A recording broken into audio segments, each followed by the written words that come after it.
There wasn't much to it. Head circumference. I can see the utility of this maybe if you find a helmet or a hat. Like in some games, you might find a helm and you might say, well, does it fit me? And the GM would be like, well, I don't know. Sure, if you're a plebeian, you could do something like roll a percentage dice or luck or a d6 or something and decide yes, it fits you, or no, it's too big or too small. But you know, F.A.T.A.L, it goes that one step further, and you determine your head circumference with a D percentage roll. It may be relevant, and as I said, when you find a helmet or hat and desires to wear it, when your character desires to wear it. It's listed in inches. It is not possible to wear a hat or helmet smaller than the character's head circumference. That's not true. Why did he add that in? That's not true. It's not possible to wear it correctly, but you can certainly wear them. Is comfortable if it is not larger than 101% of the... Really? 101%? Is this necessary? Do people not understand? It may feel weird if it's too big. Can he not just put that? It is possible to wear a hat or helmet if it's between 102 to 103%. It's not practical to wear it. The guy is just... I don't know what issues he has or had, but they're definitely all laid out here bare in his mean system, as it's called. But there's the basic head circumference, and again he returns to each race having their own column because it's so important to do that, because he apparently has measured the heads of half-orcs.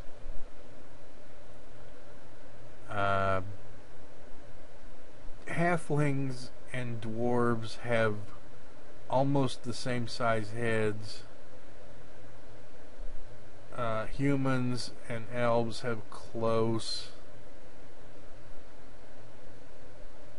Half-orcs do have slightly larger heads than others, but again, so there's almost 28 here for half-orcs. 26, 23, 25. Is this really... Is this deviation really enough, even at the max, or even at the minimum? Are these deviations really enough to require a chart? Really? You could roll a d6. This doesn't really matter. The giant is the only one that I can see my way clear of agreeing with him should have its own chart. But that's why you would have... It is a giant hat. And nobody else could wear it. You would either tell them, this hat is made for a giant, or you would tell them, this is a normal sized hat. I don't get it. He produces, see, and then he makes sure to remind you that this is F.A.T.A.L. It does have a lot of complicated crap. This produces male base head circumference. If female, multiply the result by 0.97. Because female heads are 0.97 of a male head. Because it's important that you understand they're just marginally smaller than a man's head, which can make all the difference in the world when wearing a hat. And the base must be modified randomly. It must be modified randomly. It's not a choice. It's not a question. Not maybe it should be modified randomly. Not at the GM's discretion. It must be. Roll percentile dice. If 1 to 50, it will be decreased. If 51 to 100, it will be increased. So it will not stay whatever it is. Roll d100 and add or subtract the result as hundredths of an inch. Why does he want people to do math this badly? You can obviously see where the calculator comes in, no doubt. And pregnancy, again, a 15% chance of pregnancy. She gains 2d4 of the following symptoms: breast tenderness, swelling, fatigue, nausea. Didn't he already do this? And then miscarriage. And then pregnant women, 2 to 3 symptoms: breast increase 1d4 cup sizes, nipples darken, weight gain 2d20 pounds. If she's middle-aged, there's 30% chance of producing offspring, less than ideal. Offspring loses D100 health, but they're offspring. They're infants. How much health can they have to start with? You can give them mental illnesses. Egg is fertilized. Mother dies on. Is this necessary? Do you really need this? Do these charts get used on the very off chance this ever got played? Again, I can't imagine. I just can't imagine. I don't do a whole lot, but I think I would have walked out into traffic about the 4th day I sat down and thought, I need to finish this chapter when I was working on this game. And thought, yeah, I'm on the pregnancy section. No, I think I better go walk into traffic. I think it's time. Gestation for each race, 40 weeks, 44 weeks, 160 weeks. And I see, oh, these could have been the same. I guess I can see the elf and the dwarf and such. The gestation period being different. And then premature birth. And then labor may take up to 14 hours. I can't believe he didn't make a 2d6 roll. Or 3d12 plus 2 or whatever his crazy plan would have been. I think he must have just been getting tired at that point. Allergies, toxin, intoxication, and diseases. He doesn't even tell what. This is just body is the chapter. So I don't know if this is character creation. It doesn't seem to be. This just seems to be. If your health is not high enough, you have an allergy. And then here's your allergies. Wasp stings, milk, hay fever. I mean, see, things like this, yeah, they're not necessarily all that useful in most games, but if you have a quirk for a character, here's a great chart. Like I said, some of these things would be really handy to have in any other game, or as standalone documents for another game, where you could just whip this out and go, I'm going to roll on this, I'll roll a d8. I'm allergic to wasp stings. That's cool.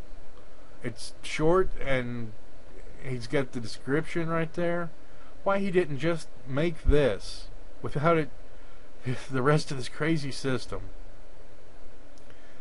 And intoxication by alcohol, beer, ale. Now see, a lot of people, enough people in role-playing games, and it's so traditional by now, this could be useful.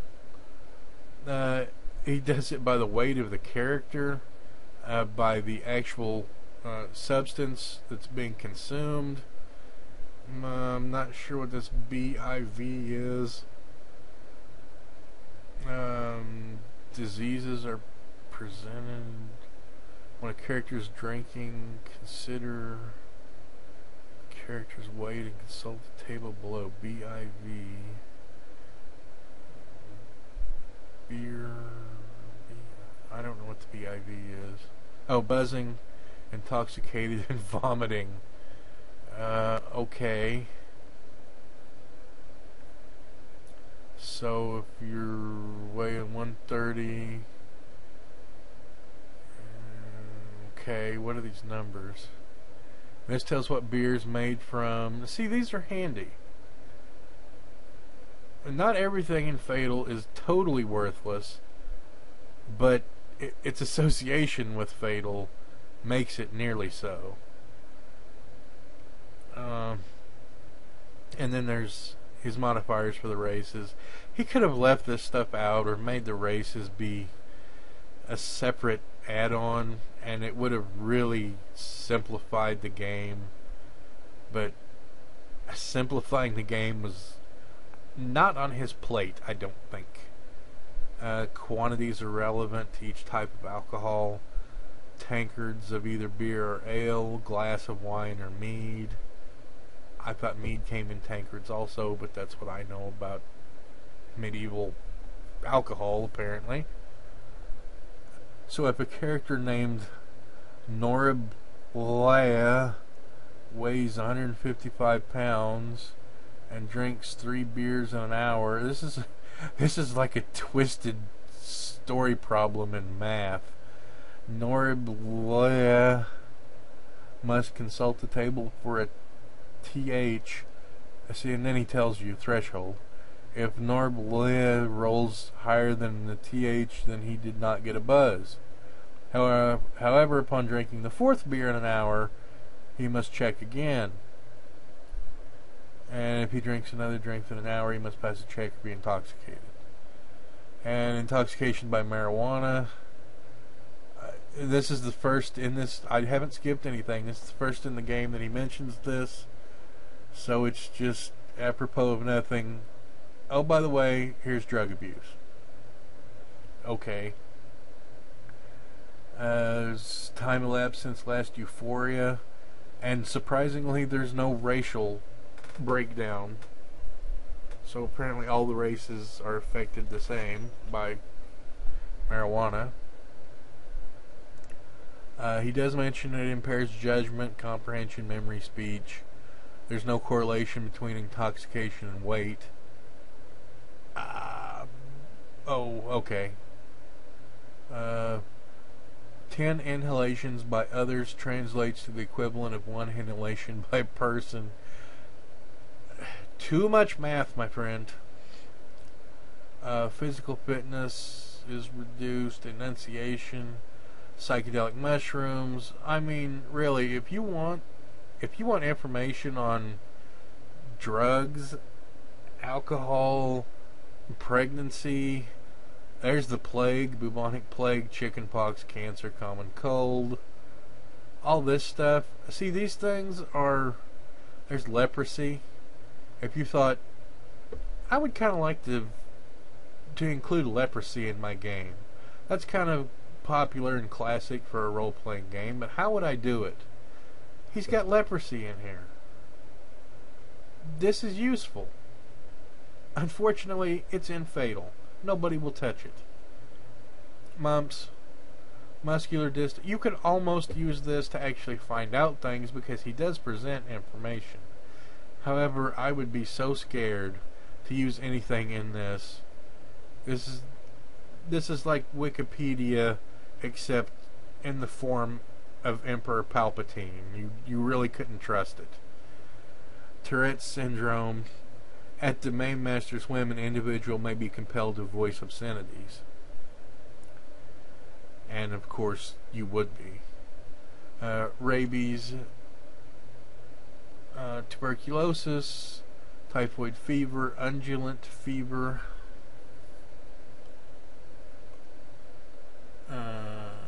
it causes abortions in women, causes your genitals to swell.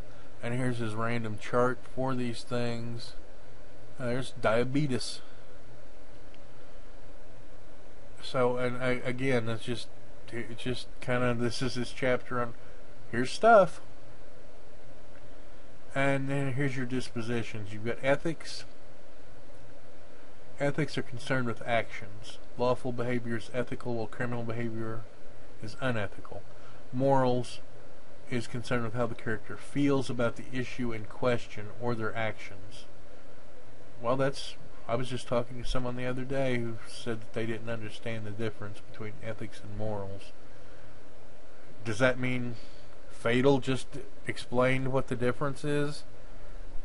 I hope to God that can't be right. I might look it up later, but the possibility is I would find out that that was correct, and I don't think I want to know that, so I think I won't look that up. Example, an attractive woman stops to talk to a married man, and she blatantly asks him to go home with her, and then he's got this breakdown in charts, and dwarves are neutral and so are spies. I don't know why he puts a race in with the class, and gladiators are unethical, immoral, and then you've got piety or piety points, and those are PP, and occupations and piety modifiers, and more stupid crap. And there's, if you have only a 1 to 5, you don't believe the gods exist.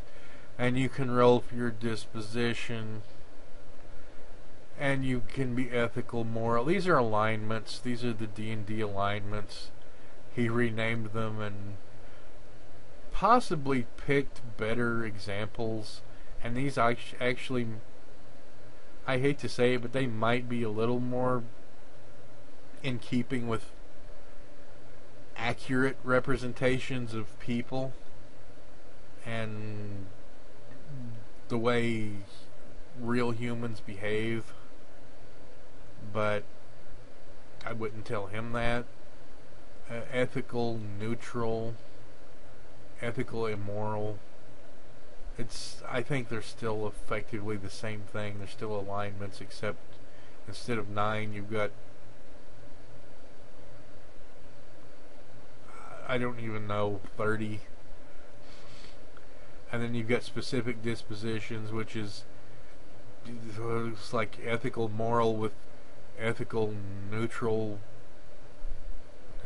I don't even know what that is. Apparently you can have more than one. And then here's your description of all of them. I'm not even going to look at, oh my god. And then he's got a pie chart. I can't imagine. There's no way he did all this.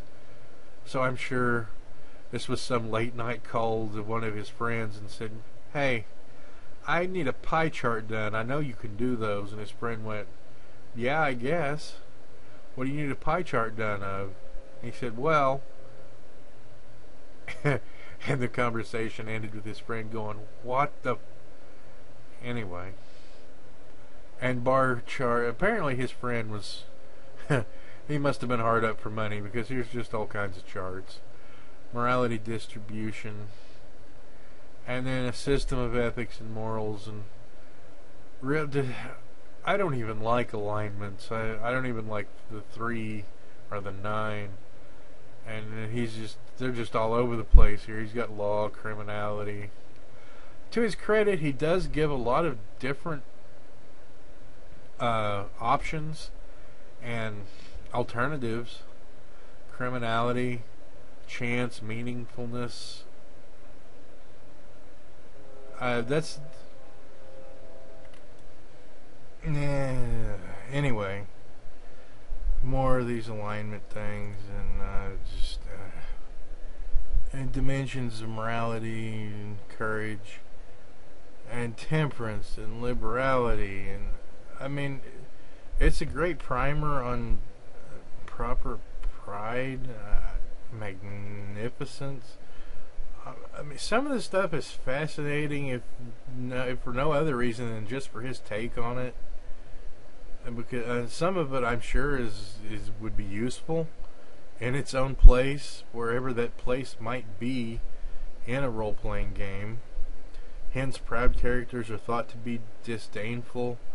The goods of fortune also are thought to contribute toward pride.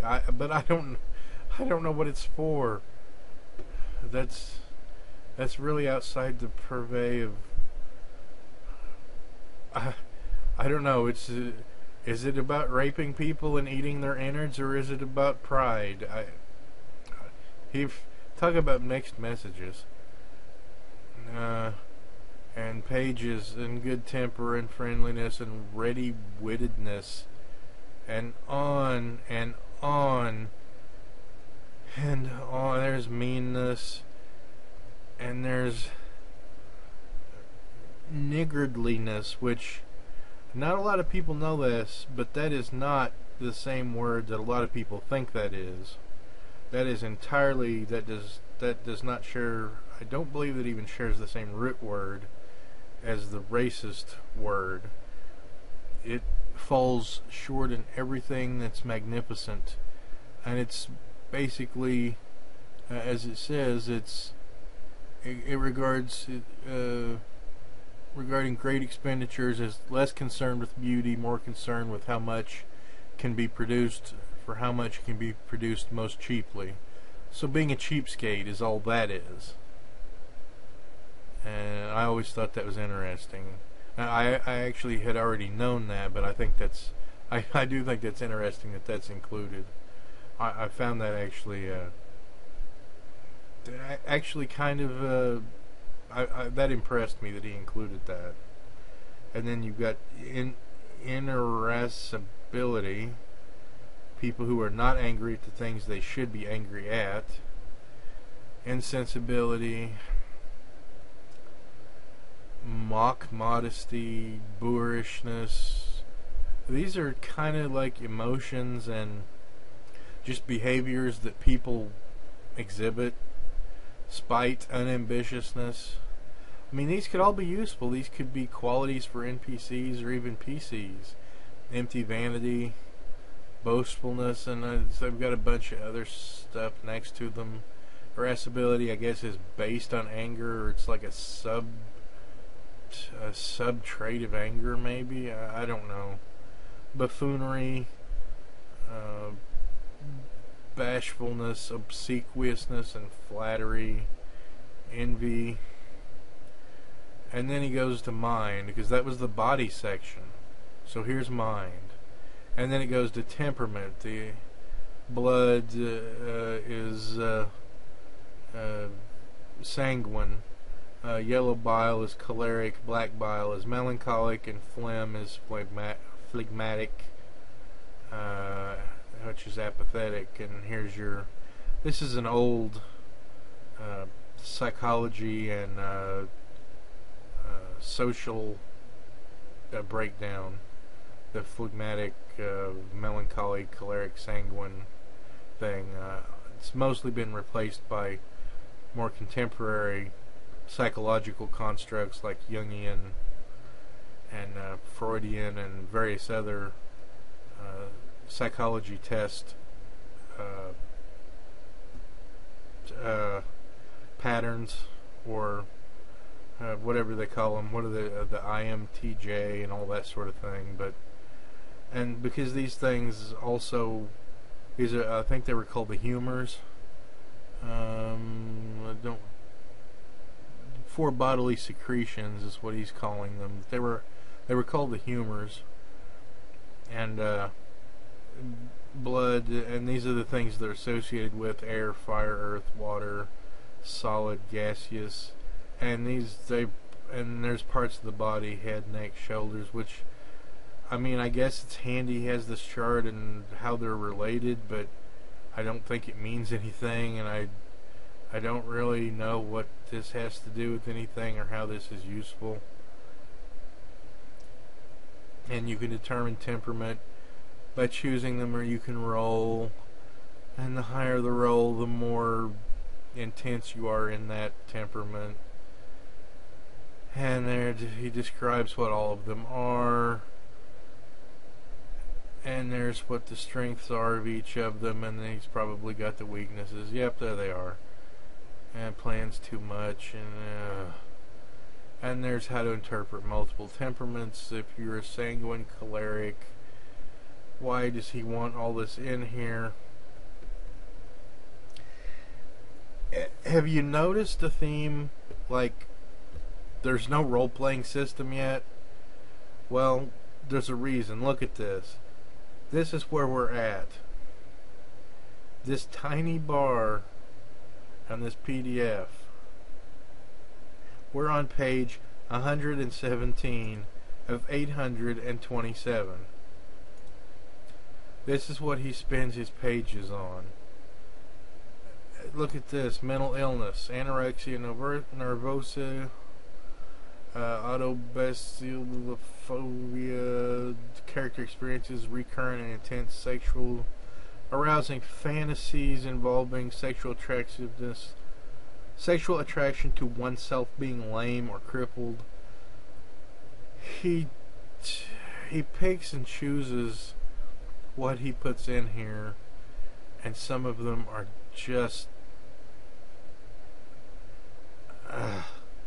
irrationality, inflated self-impression. Some of them are useful, but some of them there's no reason for him to put them in here. Intense sexually arousing fantasies involving sexual attraction with excrement. That can't be that common. It just can't be. Not enough to include it in your section. And egomania, exhibitionism. And I won't go into all these, but this involves sexual stuff with lustful murder, fornicating, touching and rubbing against non-consenting characters. Now see, then you got generalized anxiety, okay, histrionics, okay, and then you've got sexual asphyxiation, kleptomania, intermittent explosive disorder, megalomania, necrophilia, narratophilia, using dirty or obscene words with a partner, onomatomania, desire to repeat certain words. I think his desire to repeat in certain words includes rape. So I think he's got that. Pathological gambling, satyromania, yeah, sexual urges involving the act of raping, raptophilia. He actually went and found that and put it in here. Again, credit to him for being who he is, I guess. Letting his freak flag fly. Sexual sadism, scotophilia, watching others, yeah. Musculature of the vagina interfering in sexual intercourse. Sexual attraction, the act of vomiting. I think he just decided he wanted to find the most disgusting disorders he could and include them. He found a couple of things to make the section look legitimate, and then went, no, and then here's the rest of this stuff, and dumped the rest of the barrel of crap in it.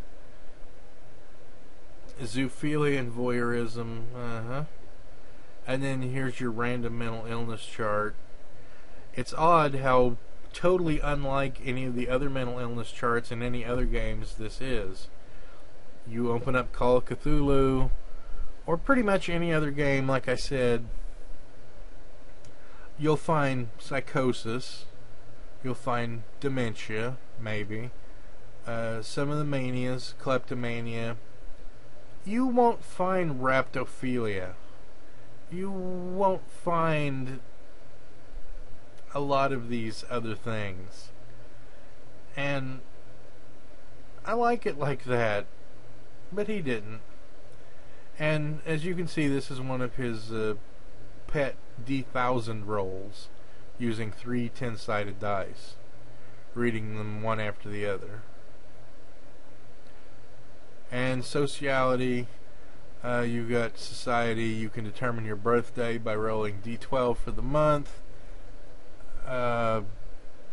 1d12 divided by 1d12, is it plus 20, plus d20 minus 1 divided by 5100 minus 8. What? I'm not even gonna try to figure that one out. I think he must have got finished doing a line on that one, and nobody ever even tried to edit that.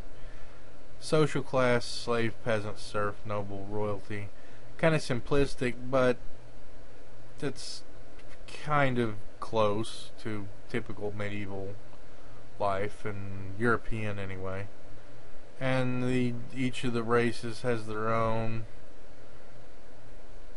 Again, for some reason, instead of sharing,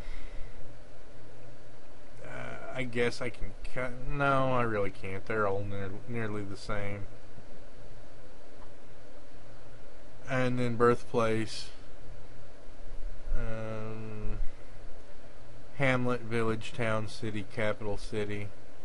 He's got good ideas for some of the bases, the basics of some of his charts, but then he decides he needs about 10 times as many charts as he really does, and he needs to break it down like this. And can't you have a dwarf that has a similar setup to halflings or half-orcs, or just are they all exactly the same? And human slave, human peasant, human serf, then they've got their own. Siblings are determined by rolling D100. Only child, D6 brothers, D6 sisters, D8 brothers, and D8 sisters. That's not bad. Birth rank. Observe the table above, roll the appropriate die. If there's an odd number, such as 3 brothers, use the closest die that is large enough, and re-roll numbers that are too large. Everything else, as tight as it is, and near perfection, and this, he's just like, yeah, and just roll, and if it's not right, just roll again, and pretend, and stand on your head. I don't even care. Just, if it's close, it's good enough. Again, I think he was just giving up in different places here. Marital status, I think this is optional. He doesn't say. And then there's marriage ceremonies, and here's languages, and I'm sure there's language. Each character knows a certain amount of languages, and yes, we're not finished, because now here comes the sexuality charts. And you get modifiers. If you're an Anakim, you get +1. If you're a halfling, you get -20. And if you're male, for ability, you get +1 for every 5 strength over. And if you roll percentage, and if you roll over a 5, you're a heterosexual, homosexual, bisexual, asexual. I'm sure there's... So you have a 5% chance to be not a heterosexual, and among that 5% chance is all of the rest of the world of non-heterosexuals. Everything else. That seems low, even in medieval times, if you were using the real world. So there's something to be offended about. Anybody that's not a heterosexual. And debauchery is just willingness to indulge sexual desire. And you get modifiers on your race. And here's what you can do when you make your roll. If you're a female, you have your own chart. Males and females have their own chart. And I'm not going to enumerate these. I'll just slowly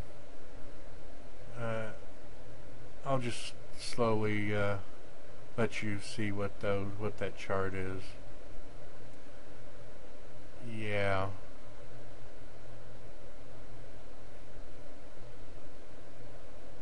I think well, anyway, number 99, I think that's an internet meme, but anyway, percentage of homosexuality were estimates reported by Microsoft Encarta.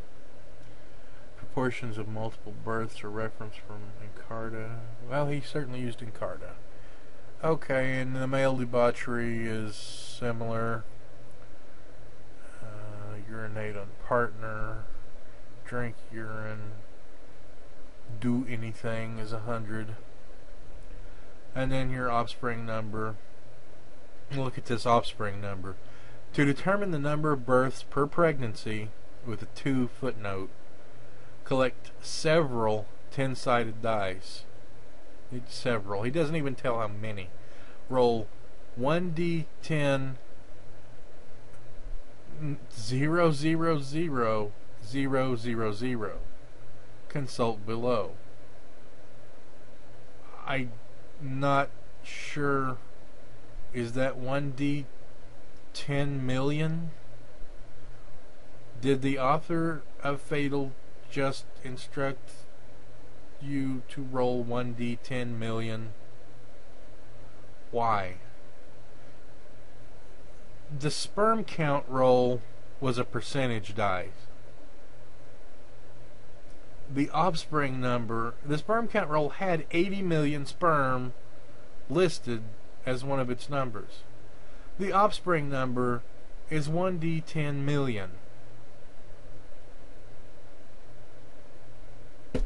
Quintuplets, quadruplets, triplets, twins, single.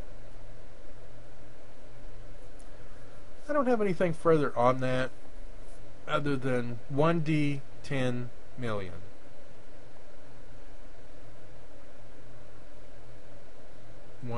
Okay. Offspring gender, no more D10 million though. Percentage rolls, male, female, and it looks like slightly more males. No, less than 53. Actually, slightly more females. I don't know.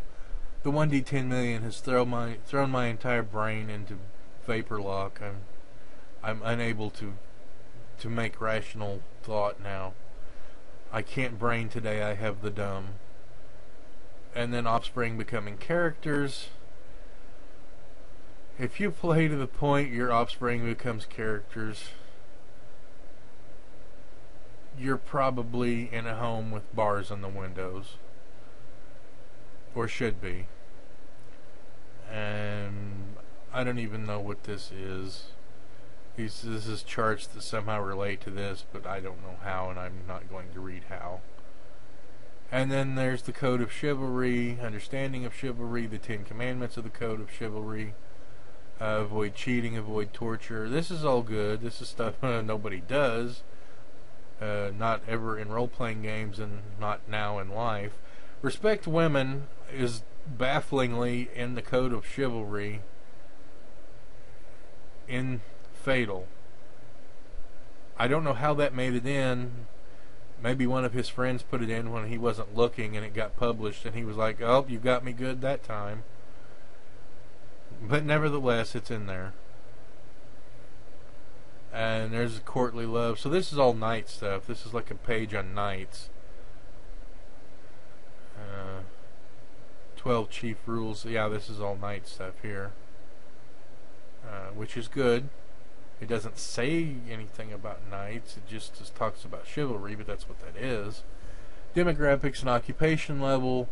Here's percentage in a random population. Number per million in the population. If I was thinking more clearly, I would understand what this means. I think this is a pretty good way to help determine how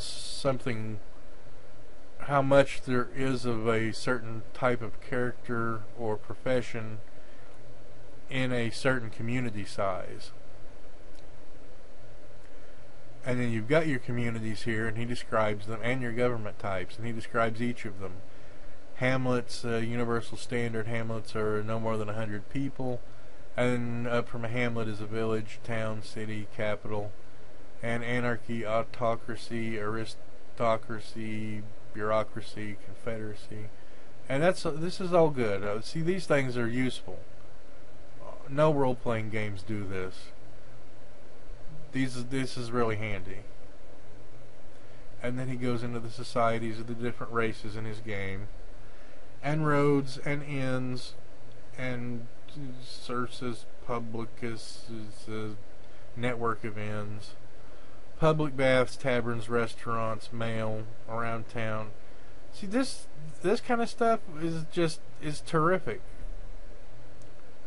And here's justice and what his setting is and how it uses law and what it does for crimes.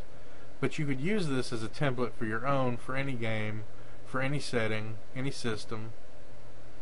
Why other games don't do this that are worthwhile, I don't know. Besides the fact, I guess it would make them 900 pages long. There's poaching, prostitution, pimp. I don't think that's what they were called, but maybe it was. Sex offenders, trifling debt, petty theft. And then he's got recipes. That's definitely not common, but he has it. Coarsely ground nuts, stone pine kernels, mesh pepper together. I mean, look at that. He put all this together. He sat down, started with...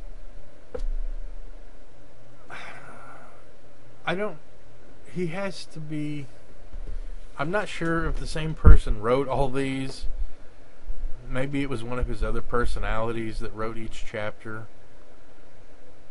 White pudding. And then occupation.